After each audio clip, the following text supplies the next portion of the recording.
네, 안녕하세요. 오늘은 구단원 과정평가 민주주의 마인드맵 그리기 어떻게 하는지 설명드리도록 하겠습니다. 네, 일단 마인드맵이란 이 맵이 지도잖아요. 네, 지도를 그리듯이 지금까지 배웠던 내용을 전체 조각들 간의 관계로 표현하는 것을 마인드맵이라고 합니다. 예를 들어서 테니스예요. 그러면 테니스와 관련된 거 이렇게 쭉 가지로 연결해서 그리는 게 마인드맵입니다.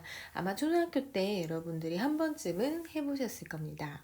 네, 마인드맵을 그릴 때는 원칙이 있는데요. 먼저 이 중심에 키워드를 적고 그리고 관련된 이미지를 그리면 좋습니다. 그리고 색깔을 좀 활용해서 구분을 하면 좋아요. 그 내용의 종류를. 그리고 중심 키워드 다음에 주가지가 있고요. 네, 좀 굵은 가지가 있고 부가지, 세부가지 이렇게 나눠집니다. 그러니까 지금 여기 보시면 이게 키워드예요. 네, 키워드고 키워드. 네. 그리고 이게 이제 주가지가 되겠죠. 네, 주가지. 그러니까 주가지는 예를 들어서 지금 마인드맵이에요. 그러면 특징을 쓰는 거고 여기 문제점 이런 식으로 또 이거와 관련된 항목을 적어주는 거고 그 다음에 또 이렇게 부가지로 뻗어 나가는 거예요. 그래서 관련된 내용을 이렇게 쓰는 거죠. 그래서 이게 흐름이 좀 연결이 되게 하면 좋고요. 그리고 한 가지당 하나의 키워드를 사용을 해서 이렇게 쭉 한눈에 이게 어떤 내용이었지라고 복습할 수 있습니다.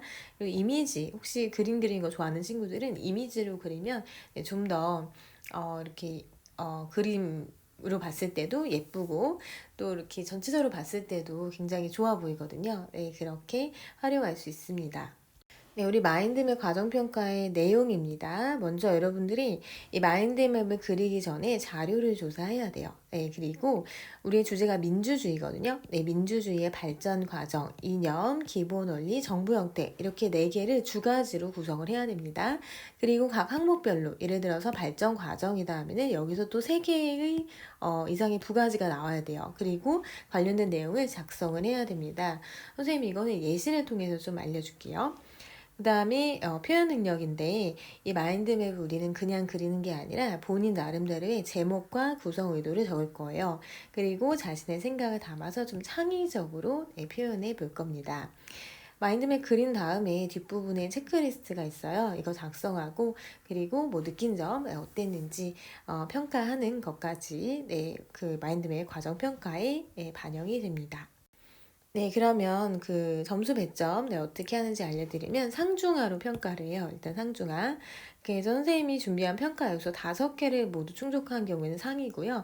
한두 개가 좀 부족하다, 세네 개만 충족했다 하면은 중, 네, 2개 이하로 충족하면 하를 받게 됩니다.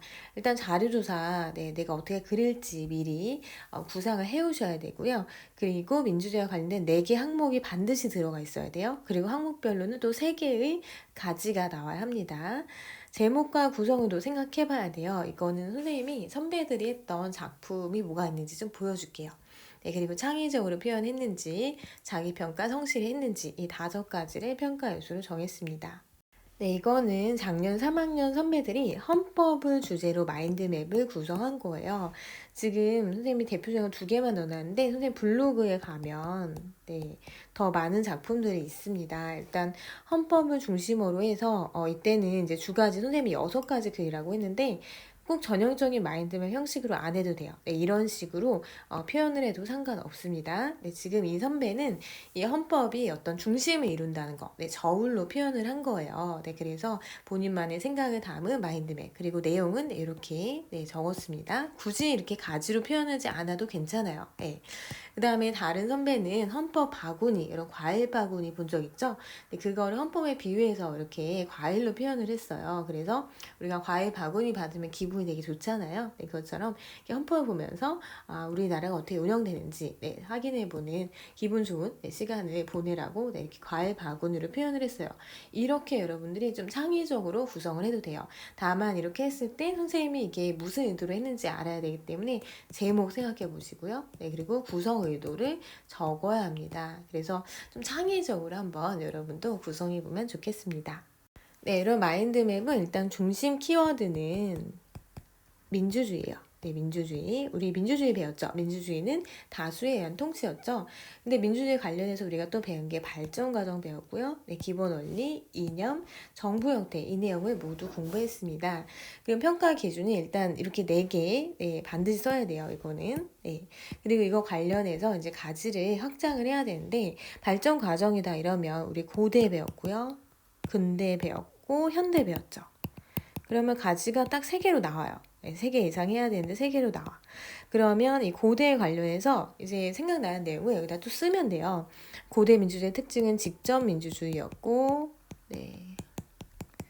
그리고 이때 시민은 모든 사람이 아니라 자유민 성인 남성이었고, 그쵸? 뭐 이런 내용을 쭉 쓰는 거예요. 근대하면 시민혁명 뭐 하고 현대하면 보통선거 이렇게 중심 키워드와 내용이 있잖아요. 그거를 적으면 됩니다. 민주주의 기본 원리 4가지 있었죠. 네, 국민주권부터 권력분립까지 있는데 그 내용도 이렇게 구성할 수 있고 이념 3가지 인간 존엄성, 자유평등, 정부 형태 의원내각제, 대통령제, 우리나라의 정부 형태 이렇게 구성하면 되겠죠. 근데 선생님이 이거는 예를 들어준 거고 여러분들이 자유롭게 네, 본인의 창의성을 발휘해서 제목과 구성 의도, 네, 민주주의를 키워드로 해서 구성하시면 됩니다. 네, 수행평가 안내했는데요. 어떤 내용인지 잘 이해하셨으면 이제 네, 구상지 꺼내시고 준비하시면 되겠습니다. 네, 수고하셨습니다.